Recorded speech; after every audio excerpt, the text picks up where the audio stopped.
ด้วยเครื่องเทศเป็นเอกลักษณ์เฉพาะตัวนะคะของร้านไก่ยกครกนะคะ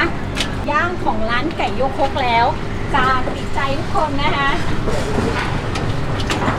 เราต้องสับเพื่อให้ลูกค้ากินง่ายนะคะ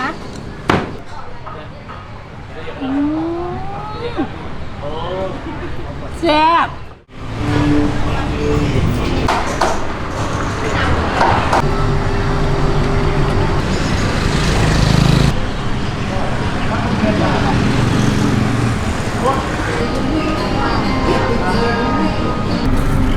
นี่เราจะใส่ถ่าน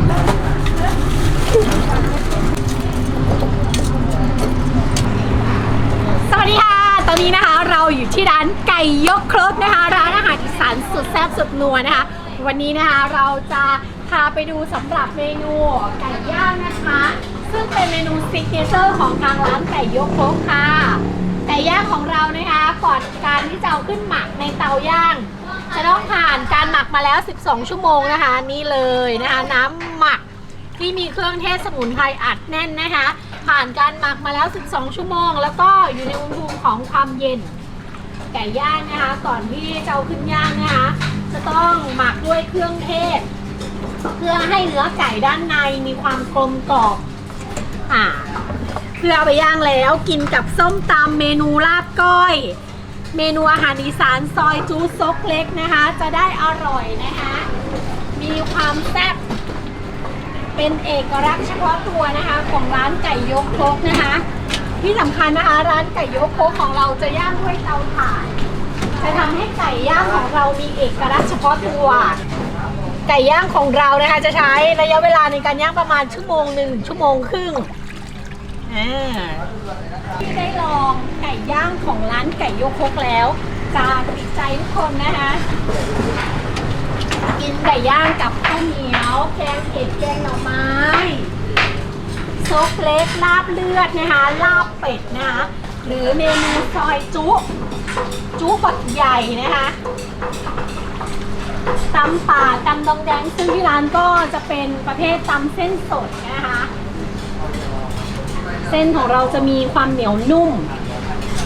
ไก่เราก็สามารถกินได้กับทุกเมนูเลยนะคะนอกจากเมนูย่างของเราแล้วนะคะยังจะมีเมนูพวงนมทอดพวง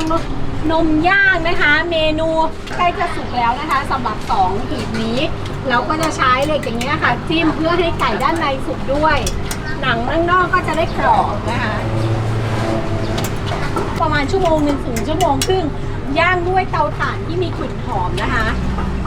แล้วก็ใส่ใจในการปรุงทุกขั้นตอนด้วยค่ะจากร้านไก่ยกครกของเรานะคะเพราะเราคำนึงถึงความแซ่บนะคะเปรียบเสมือนเราทำให้คนในครอบครัวของเรากินนะคะเราจะใช้ไม้เหล็กอย่างนี้นะคะจิ้มเนื้อไก่อย่างนี้นะคะทุก15 นาทีเดี๋ยวเราไปดูไก่ที่สุกแล้วกันนะคะ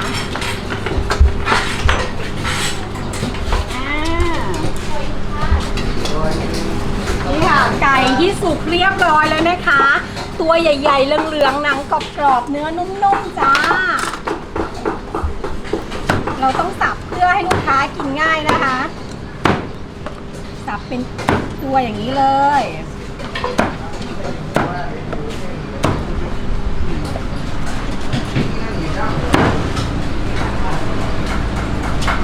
เสิร์ฟในถาดกระด้งหรือว่าถาดเปตองนะคะแล้วก็จะโรยด้วยกระเทียมเจียวที่ผ่านการปรุงแล้วเจียวหอมๆมาแล้วนะคะ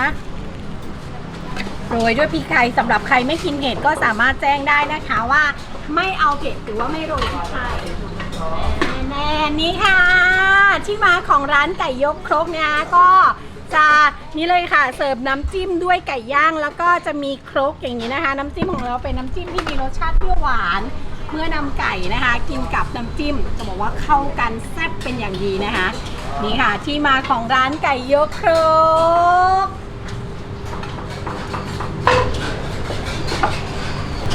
เมื่อได้ไก่ย่างแล้วเดี๋ยวเราไปตำส้มตำกันจ้า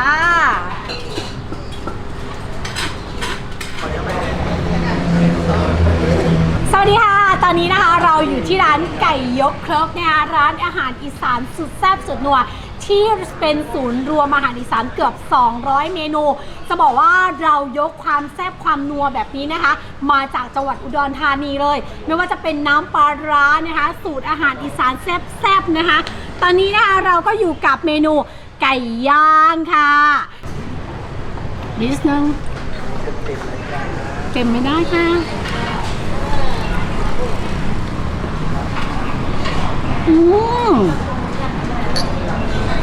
สดชื่นมากเมนูซิกเนเจอร์ของเราค่ะไก่ย่างเสิร์ฟมาเป็นครกอย่างนี้นะคะกับน้ำจิ้มเปรี้ยวหวานคุยมา1ขาต้อยค่ะจะบอกว่าไก่ของเราหนังกรอบเนื้อนุ่มนะคะ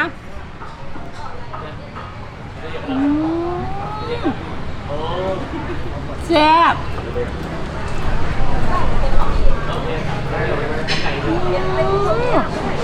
นัวมากจะบอกว่าร้านไก่ยุคโคของเรานะคะเมนูอาหารอีสานที่บอกว่ามาร้านเดียวได้กินครบทุกอย่าง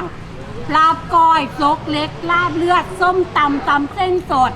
ไก่ย่างของย่าง